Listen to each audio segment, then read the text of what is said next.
Shishaya Bhutale Srimate Srimati Bhaktivedanta Bhaktivedanta Swami Swami Namine. Namaste Namaste Saraswati Devi Devi Gauravani Gauravani Pracharini Pracharini Nirvishesha Shunyavadi Shunyavadi Pasatya Deshatari Shri Deshatari Krishna Chaitanya Prabhu Nityananda Nityananda Shri Shri Advaita Gadadhara Shri Shivasadi Vasadi Gaur Bhaktavinda Hare Hare Krishna Krishna Hare Hare Krishna Krishna Krishna Krishna Krishna Krishna Hare Hare Hare Hare Hare Rama Rama Hare Hare Rama Rama Rama Rama Hare Rama Hare. Hare Hare.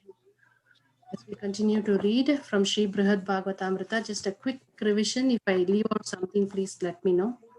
First was that Avanti Brahmana that Narad Muni went to, and from him, he sent him to South Indian king. South Indian king sent Narad Muni to Indra. From Indra, he went to Brahma. Brahmaji sent him to Lord Shiva. Lord Shiva sent him to the devotee Prahlad. And Prahlad sent him to Hanuman. And Hanumanji sent him to Pandavas. And Pandavas sent him to Yadavas.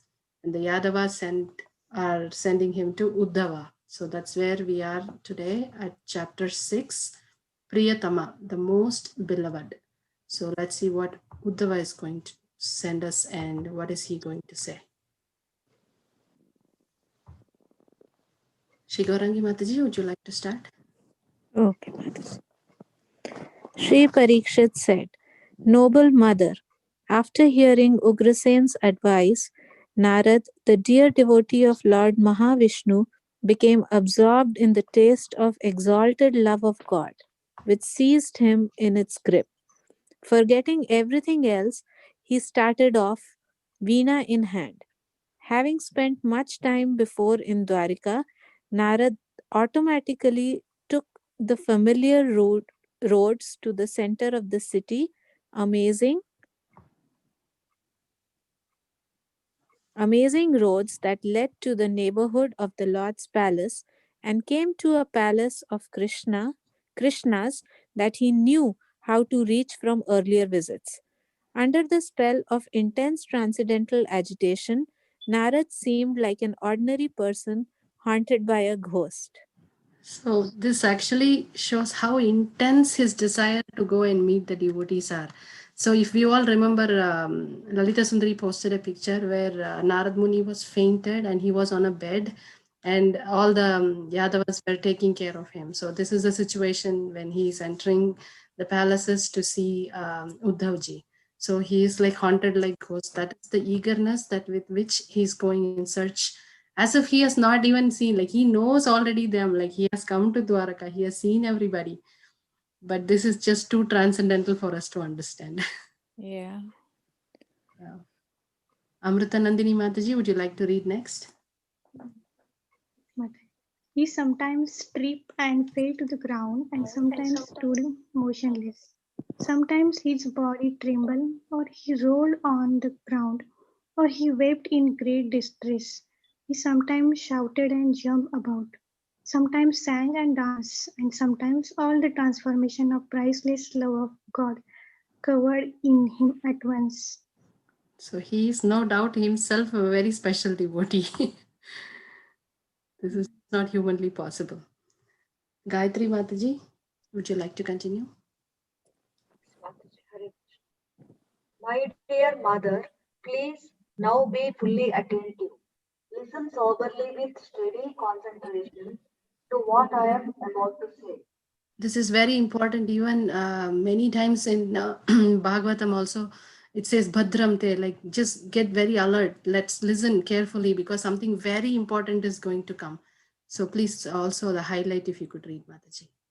Parikshit Maharaja wants his mother to listen carefully so that the Supreme Lord's pastime he is about to describe will enchant her mind and awaken her ecstatic love. Yeah, so now more moving forward, it's going to be very ecstatic. So we all need to give more attention, as Parikshit Maharaj says. Anita Mataji, are you there? Yes, Mataji, Hare Krishna. Hare Krishna. That Mataji, day, today I will listen, Mataji. Sure, Mataji. Yes, thank you. that day, Lord Krishna was for some reason disturbed in mind and asleep in the inner quarters, and Uddhava had left him and sat down nearby on a terrace at the edge of the palace. There Uddhava was joined by Baladev, Devaki and Rohini, and queens of Krishna like Rukmini and Satyabhama, as well as various maid servants and other ladies, including Kamsa's mother, Padmavati, a lady who had the habit of making public gossip out of Krishna's personal affairs. Wow. This is a very special person, Padmavati. The point being, many rasas in life is needed. So to flavor up the pastime, actually, she is used here. So we don't have to think negative of her. Because of her only, some spice will come as we move on. So, Richa Mataji, would you like to read next? All of them sat there silent in shock. They saw that Sri Narad had arrived and that he was acting strange. They were already confused that Krishna is not feeling good and he's not coming out of the chamber. And now Narad Muni is fainting and falling down and rolling, and they are confused what happened to Narad Muni now. So, Vandana Mataji, would you like to read next? Yes. Standing up, they brought him carefully to where they had been sitting. They took a moment to restore him to a condition closer to normal and wiped dry his face wet with tears of love. Then they spoke to him simply and gently. Vasant Rasa Mataji, would you like to read next? They said, "We have never seen you behave like this. What is this sudden change in you? Dear Brahmana, please sit here quietly for a moment." They are also confused what has happened to Narad Muni. They have seen him before many times in the same Dwaraka. So they are also confused. And I really liked what Priya Madhavi Mataji shared yesterday, that we better don't question because we don't understand with our intelligence. Hey Krishna. Neeru Mataji, would you like to read next? Yes, Mataji, Hare Krishna. Sri Parikshit said. Narada replied in a choking voice, tearing flowing from his eyes. As he began to speak, he opened his eyes with difficulty and bowed down to offer respects. He was trembling, and the hair on his body stood erect. Wow. Radhika Gopika Mataji, would you like to read next? Sri Narad said, "Please arrange for me to meet with Uddhav, the only true object of exquisite good fortune. Or else let me have from his feet one particle of dust. Then alone will my heart be at peace." So this is the intensity with which Narad Muni wants to get the answer to his question. So that's how he's going forward. Do we have Lakshmi Mataji? Would you like to read? Yes, Mataji, Hare Krishna. Hare. He has received an abundance of our Lord's mercy never gained by the Lord's other servants in the past or even now. Because Uddhava is the greatest of all Vaishnavas, the Lord himself called Uddhava one of his own special expansions. Wow. Have I called? Sorry, did I skip? Means highlighted line, should I? Yes, please, yes. Among those entitled to the name Bhagavan, I am Vasudeva, and you, Uddhava, indeed represent me among the devotees. So this is in Srimad Bhagavatam itself, that Lord is saying that you represent me. What else can we say, right? That's the position of Uddhava. And did anybody else? I did not call up in the call. Okay. No one has ever been as dear to the Lord, neither the Lord's direct sons like Brahma, nor friends like Shiva, nor brothers like Balaram, nor the goddess Rama, or the Lord's other wives. Not even his own unique transcendental body is as dear. Oh my God. Krishna is saying that much is Uddhava dear to him, more than his own body. What can we say? Here it says, "My dear Uddhava, neither Lord Brahma, Lord Shiva, Lord Shankarshana, the goddess of fortune, nor indeed my own self is as dear to me as you." So it's in the Bhagavatam recorded. Wow. Yes, Shri Gaurangi Mataji, please continue. The Supreme Lord's own words, disclosed in the Puranas, tell the abounding glories of Uddhava's good fortune. Those words, born of Sri Krishna's causeless mercy, are unlike any other heard in this world. The Yadava heroes now tell those words in songs. Alas, when those words enter the home of my heart through the gateway of the years, they steal all my wealth of sobriety. So that highlighted part to Mataji. Narad is an authorized acharya of the Vaishnava Sampradaya. For him, the highest evidence by which to prove anything is the expressed opinion of the personality of Godhead and the effect of the Lord's words on the thought and behavior of his devotees. My dear Uddhava, O beloved of the Yadu dynasty, because you are my servant, well-wisher, and friend, I shall now speak to you the most confidential knowledge. Please hear as I explain these great mysteries to you. Bhagavatam 11:11:49. Yeah, these are the words from the Lord himself. So Narad Muni being authorized, he always quotes, right? So he's saying Lord himself has quoted that he's the most dear to him. So who else can be? So he's proving his statements here. Amritanandini Mata. Sri Parikshit said, filled by great respect for Narada, Uddhav suddenly stood up, hailed Narada's feet, and embraced him. Aware of what Narada was thinking, Uddhava remembered many devotees who had received the Lord's special favor. As Uddhava meditated on those devotees, their love for the Lord and wealth of their loving aesthetics, he felt distress, thinking himself fallen and crushed helplessly.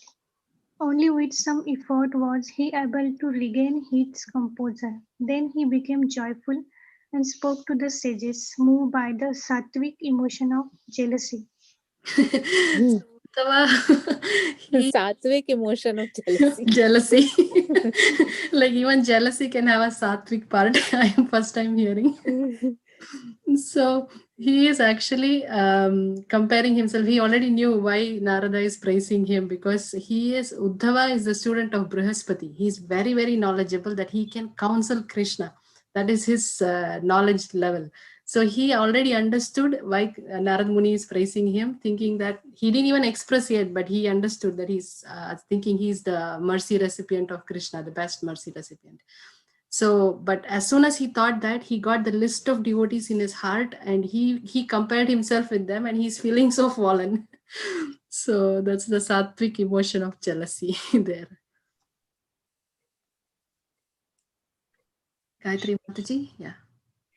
Sriman Uddhava said, O mighty one, knower of everything, most truthful speaker, greatest of sages, you are the master who teaches the means and the end of bhakti, devotional service to the Supreme Lord.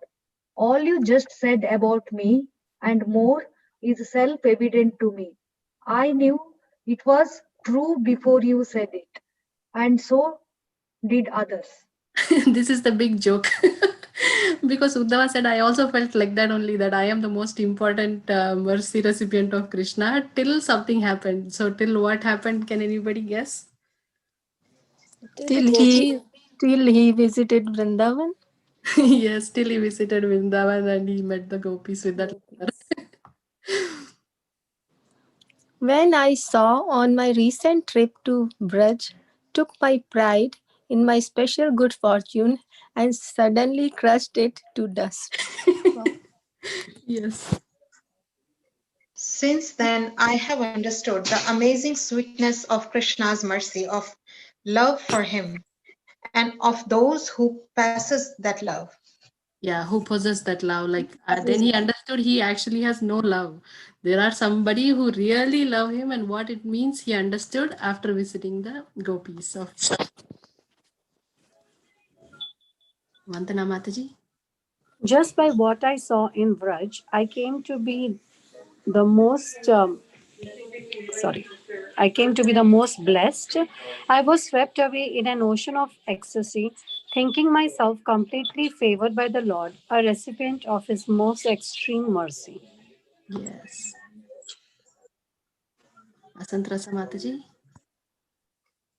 Everyone here knows very well that I then sang in my ecstasy what desires I had and what I did. Better for now not to speak on those matters further. O best of sages, I bow down to you again and again, and I beseech you, please curb your eagerness to relish those various affairs. He doesn't want to talk about him anymore. Krishna. Neeru Mataji? Sri, yes, ma'am. Sri Parikshit said because Rohini had long lived in Gokula, its residents held her in high regard. She knew the inner meaning of Uddhava's words. So, with tears in her eyes, she decided to speak.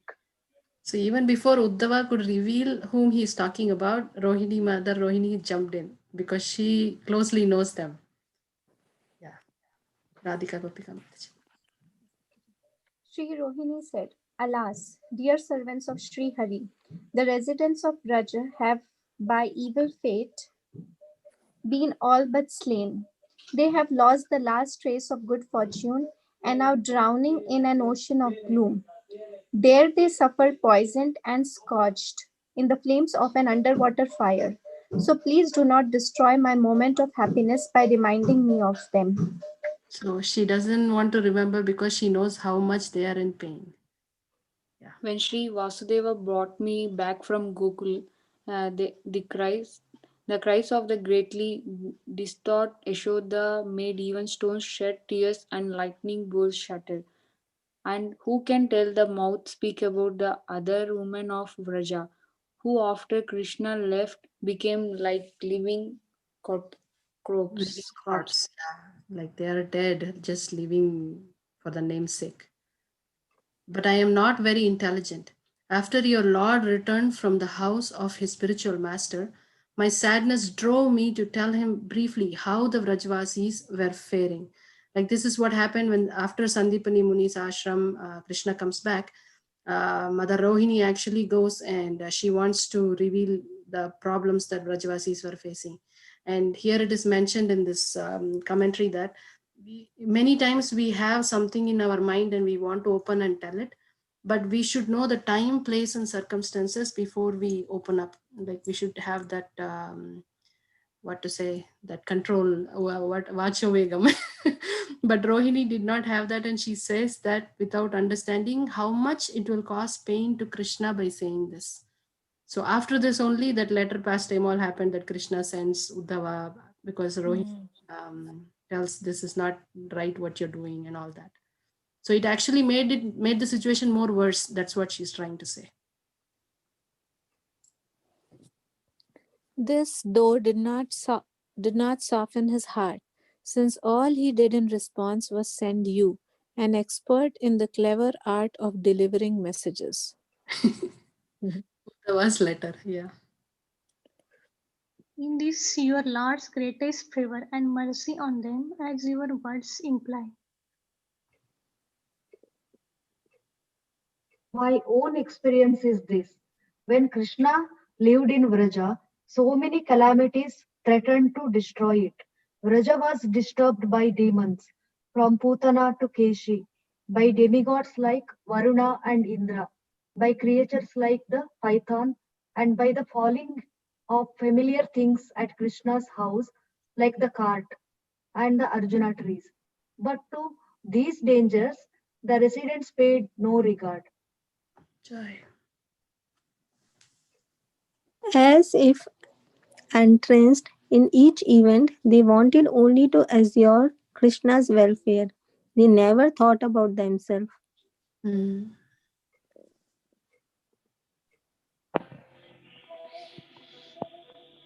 Richa Mataji. All natural fondness of the for the son of Narada, they fully dedicated everything they owned to his pleasure. Even then, your Lord did not did nothing to help them, And who could bear to hear me say what he has been doing now to accomplish the goal of his other devotees?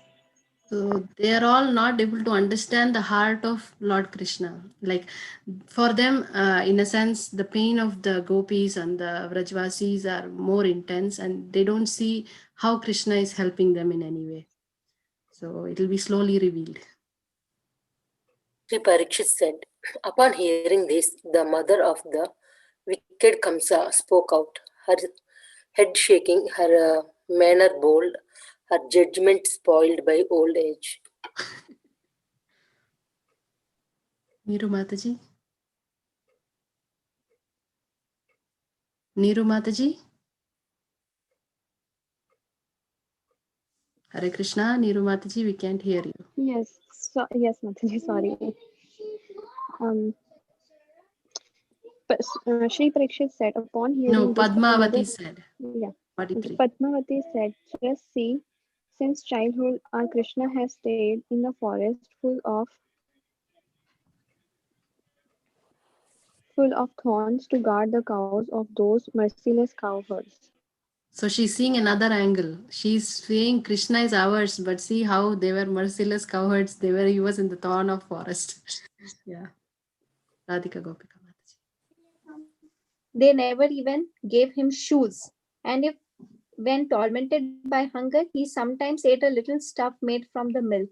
The cowherd woman punished him by tying him up. For eating and that yogurt and butter. And they scolded him obviously because he was young. Krishna had no choice but to tolerate all this pain. But what does he have to do for those people now? See this is the counter flavor that comes out from her heart because of her love for Krishna actually. She Parikshit said, Rohini, the darling of Raja, was fully endowed with the gravity of wisdom. Ignoring Padmavati's remarks, she went on speaking from where she had left off. Yeah. Sri Rohini said, then he went to Sri Mathura, the capital of the Yadus. He killed many enemies, relaxed for a while, and became king of the ruler of kings. So when we take sides of parties, then that side only all truth will be seen. So this is an example for that.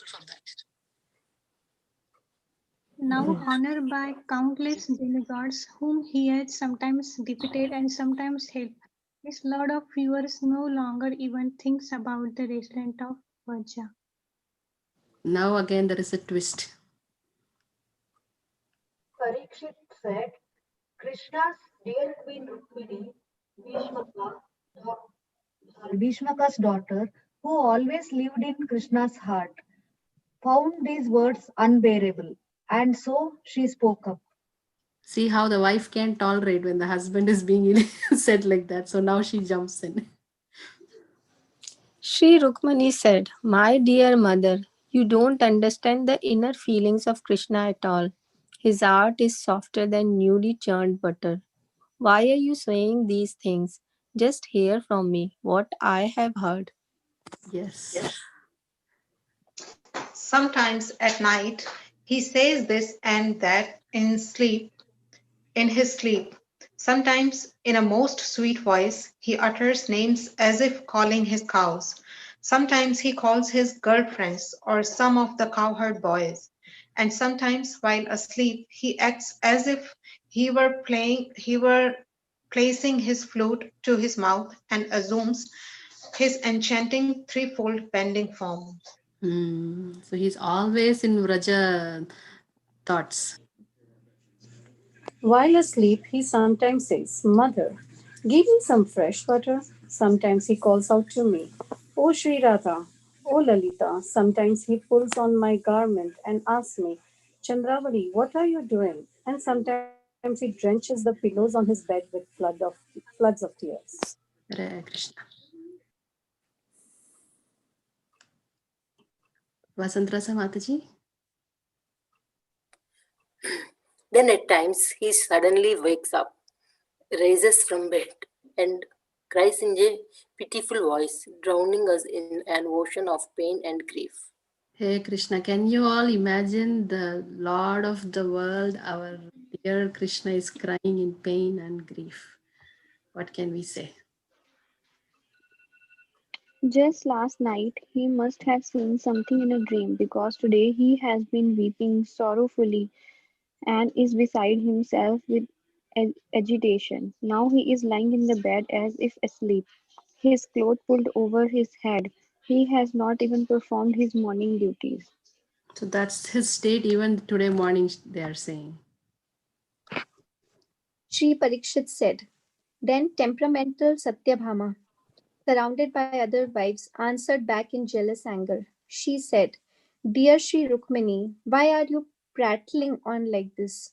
Why talk only about what he does while asleep? So there is something when he does, he's awake also. Even while active and awake, he seems to have his mind on something else, as if dreaming. Indeed, we are his wives only in name. His young cowherd maid servants are, in fact, more dear to him than we are. So now she reveals. Yes. She Parikshit said, Blessed Baladeva, the darling son of Rohini, an intimate friend of all Gokula, couldn't tolerate hearing these words. Angrily, he spoke in reply. Sri Baldev said, Dear ladies, all this is nothing but my brother's clever deception. We are intent upon speaking about the misery of the residents of Vraja, misery all too real, and he is simply cheating us. So these are all how the flavor adds up to the conversation. I stayed there in Vraj for 2 months and tried to restore the Vraj Vasis to normal. But nothing I said or did was of any avail. So even Balram's going there had no effect. Seeing no other way to achieve my purpose, I made hundreds of promises to them and with great effort finally consoled them to some extent. Then I managed to pull myself away and hurried back here. So he could not accomplish what he went for. I anxiously requested Krishna, please find some excuse to go to your cowherd village just once and save the lives of the people there. Hmm. From his mouth he said, Certainly I shall go. But in his heart he thought otherwise. Indeed, the truth about a person's mind can be known from how he acts. Krishna. Sri Parikshit said, Hearing this, the personality of Godhead, who is ruled by the love of those dear to him, suddenly got up from his bed and came outside, loudly weeping. Hey Krishna. From his fully blue, blossoming lotus eyes rained a flood of tears. With a choking voice, tormented by compassion for others, he spoke as follows. An inferior person cares only for his own welfare, whereas a virtuous person thinks about paranuraga, paranugaraga, compassionate help for others. Krishna Paranugaraha is unlimited, taking the word para in the sense of enemies. We can understand that he is compassionate even to those who hate him. Certainly, therefore, he would not neglect his devotees. Thank you, Mataji. So para means enemies like others. It is and anugraha means blessings. So this Lord, he is giving blessings even to his enemies. So what to speak of his devotees? So what is his thought and what is in his heart will get revealed in the next half and a half tomorrow and another 2 days to go. So I keep that intense thought there. And we'll stop here, and any reflections you all have, we can